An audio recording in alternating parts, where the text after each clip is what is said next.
And with that, we now go to Aaron's rundown of what happened while we were away.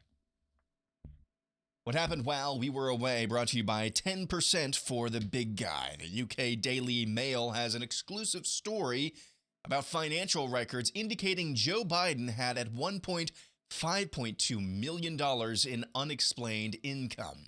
Now, 10% for the big guy from one of Hunter Biden's emails always made sense, but now there's more, at least prima facie evidence to support it.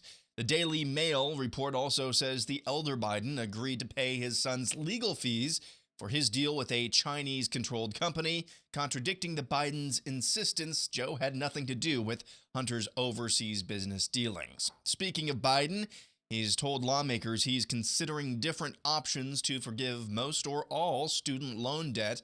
If he does so, that would affect around 43 million borrowers and around $1.3 trillion of student debt. Kamala Harris has tested positive for COVID. In another 15 days to slow the spread update, this apparently happened at a Costco quite recently. Thank you. Oh my goodness! For those of you listening, this is an individual in a mask berating and threatening with pepper spray a couple of Costco employees for not wearing masks or getting too close. You're at mask. Is that pepper spray? Yeah. Okay. Sir, I need you to put that away. We're in a public place right now. Yep. Stay away. I'm going to stay away. Thank you. You can't be That's all I was threatening asking people of here this asshole. with pepper spray, okay? Do you I understand can't. that? Pepper spray? No, You you're not cannot a lawyer. threaten people in here with pepper You're spray. not a cop. You're not a lawyer. When one of the employees threatened to call the police, the man just shuffled off. For the first time in almost 2 years, the CDC has released a seroprevalence survey for COVID. This is a study of infection-induced antibodies, basically how many people in a given population have had COVID. This data is through February of this year. Almost every state is at 50% or above, with several states well above 60%. Iowa, according to the CDC, has the largest population of those who have had and beaten COVID. Vermont has the lowest number at just below 30%. Debbie Burks has crawled out of her spider hole to say some stuff. That is totally crazy. I am super chill all the time. Whoops, wrong clip. There's a part in the book where you talk about your concern that men at the White House might see you as hysterical or overreacting just because you were often the only woman in the room.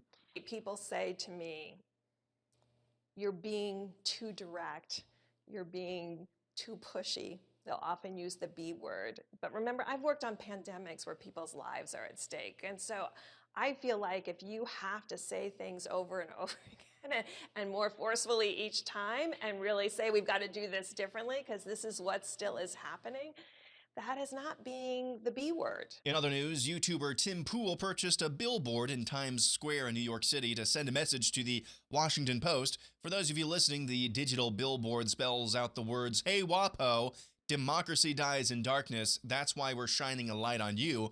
Taylor Lorenz doxed Libs of TikTok." By the way, Libs of TikTok just surpassed 1 million followers on Twitter yesterday. Also in New York, the pro-life play O Gosnell has been shut down by Theater Row in New York City for so-called inappropriate content.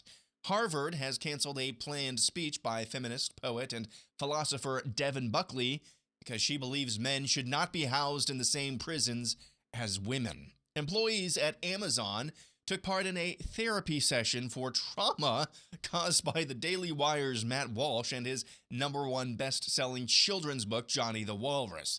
Johnny the Walrus is a book about self-acceptance and has overt themes affirming the correct views on God-given sexuality. That apparently was too much for Amazon employees. His publishing company and other people like him are taking advantage of Amazon and how the Amazon algorithms work to promote their particular brand of hate and harm on the community. Final thing we're going to show is a 30-second clip